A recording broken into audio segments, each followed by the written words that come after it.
Hello and welcome, I'm Jessica Shales, recording for Fluid Webworks, and today I'd like to talk to you about Facebook etiquette specific to business pages.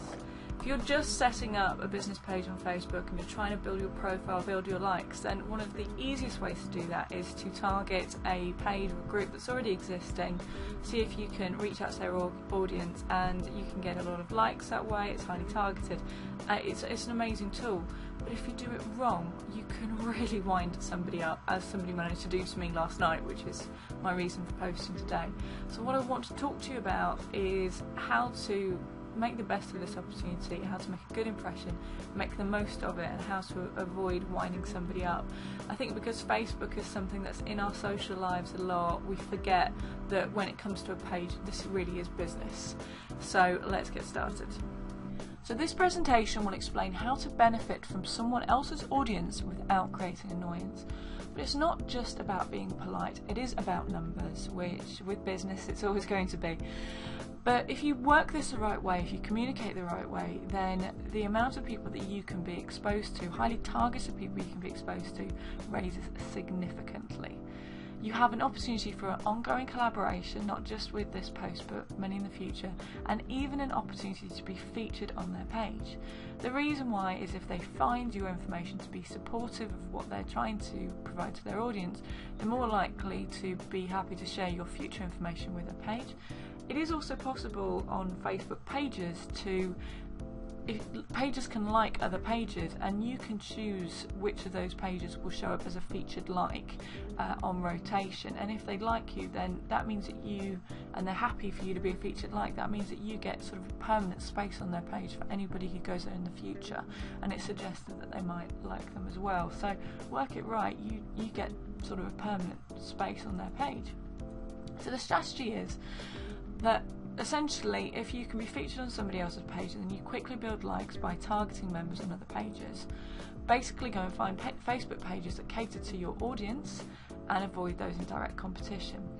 What I mean by this is try and find pages that are complementary. So if you are a gym instructor, for example, you might want to find a fitness magazine, a nutritionalist, somebody who writes about health in general, maybe even a beautician, because their audience will be interested in the sort of things that you talk about from a self-improvement angle, from personal development. So those are people who have complementary disciplines but are not in direct competition.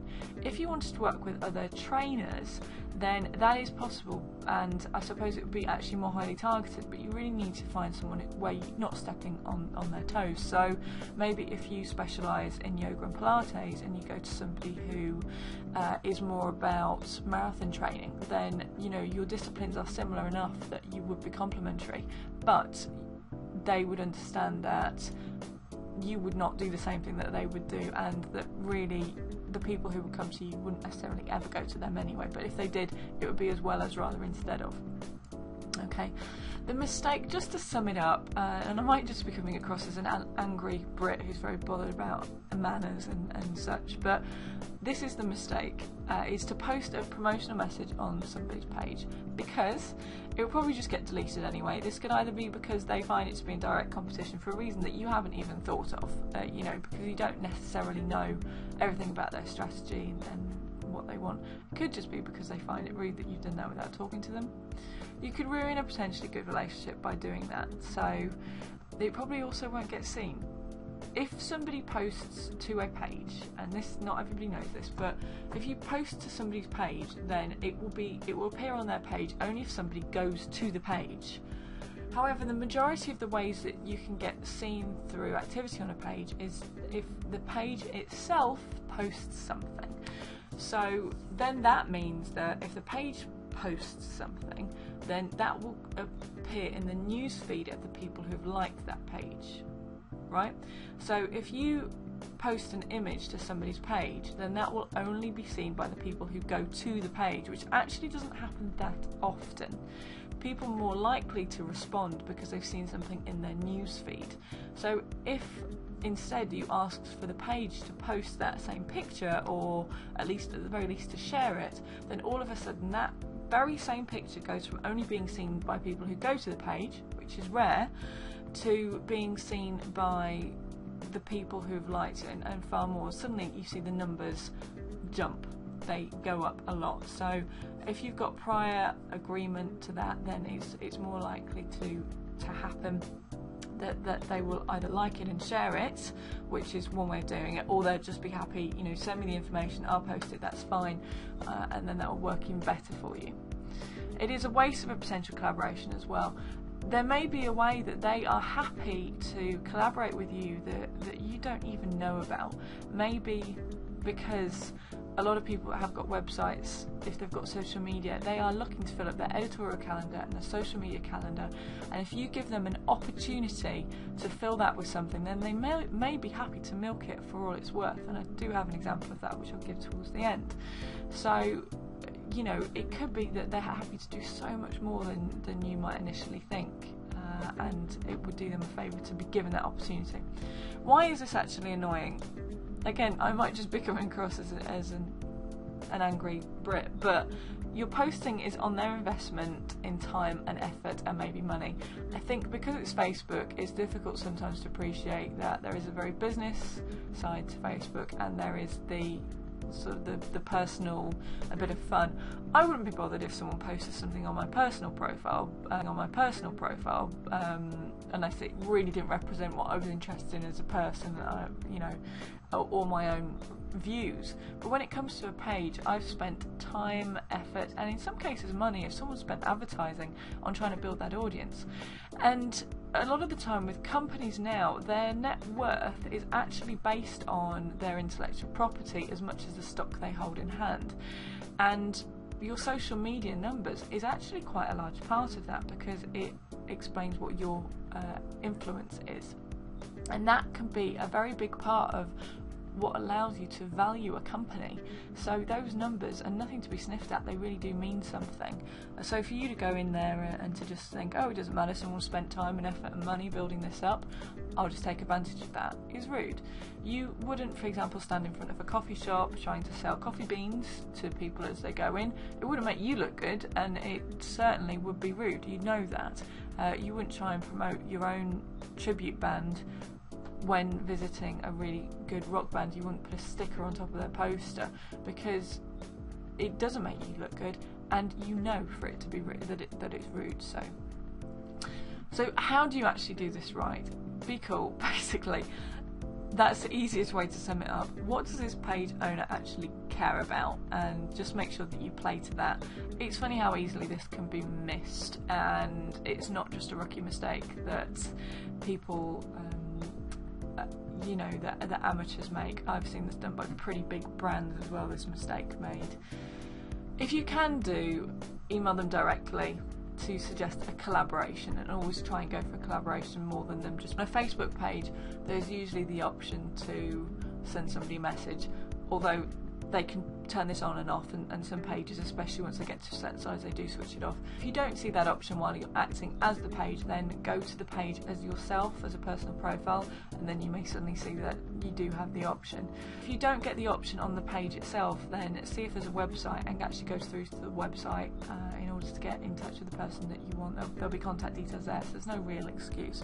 If you really don't get the opportunity to collaborate, then ask if you can post and share content, and if you either they will be happy to post it for you, which is what you really want, but if not, if they know that it's going to be posted, then they're more likely to like the post and to share it, which means that it then pops up in people's newsfeed. Just to go over quickly the story or the examples I wanted to give, they're very large brand actually that's known in the UK recently brought out in the last 5 months a product that is perfect for redheads. It's not a product that we do, so that was fine for me. So it's not in direct competition with the products that I already have on the website, so I was happy to review it, and I sent the contact to the company directly and asked if they wanted me to do a review.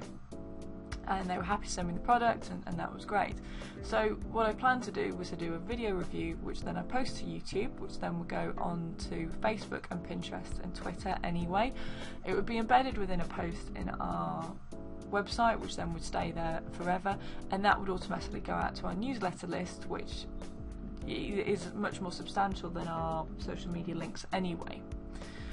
So that was the aim. On the day of launch, somebody from that same company posted a picture of the product as themselves and links to where it could be found and how much it was. So first of all, you already know that's only going to be seen by people who go to the page. So even if they had done the exact same thing but asked me to post it instead, it would have done much, much better. But the reality was that they weren't going for this collaboration.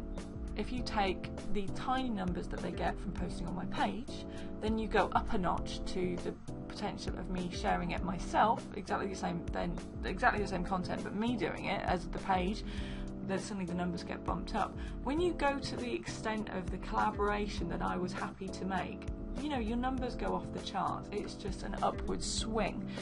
Thankfully, I was happy to just do that anyway, and I got in touch with them, and I'm one of those people who want to fill up my editorial calendar with something that my audience finds to be of value or want to provide value to them, but they didn't actually contact me to do that. So you can see the potential there. It's just taking a simple product post and taking it further and further and further. So really do your research. So let's actually be constructive. How can you do this correctly? And the reality is, I'm not trying to talk you out of doing this. I think it's a brilliant strategy as long as you do it correctly. It's actually a great way to form good relationships on social media. You find Facebook pages that cater to your ideal audience. They don't need to be in your direct audience. They just maybe think about who your audience really are and what their concerns are. Can you see them being happy to share your information? If so, address them directly if possible, either on the Facebook page or through their website. And always go for collaboration if you can do. Look at what they've done in the past. Are they happy to do something similar again? Would they like to run a competition even on Facebook? It helps them to improve their social media, and it will definitely increase engagement with your brand. If that's not possible, they haven't got time, then just provide the information to post. It's up to them whether they then post it themselves or they're happy for you to, and then they'll like and share it. The better impression that you can make, you're more likely for them to like your page, and it means that they will see the stuff that you post in the future and are more likely to share it ongoing, but also that you might be featured as a like on their page. So let me know if you have any comments on how this has worked for you. Has this annoyed you? Am I the only one? Any stories that you've got and how you've dealt with it, and any success stories from collaborating on Facebook. This is an amazing way to form relationships and have a sort of a mutually supportive relationship. So until next time, I hope you have fun with this.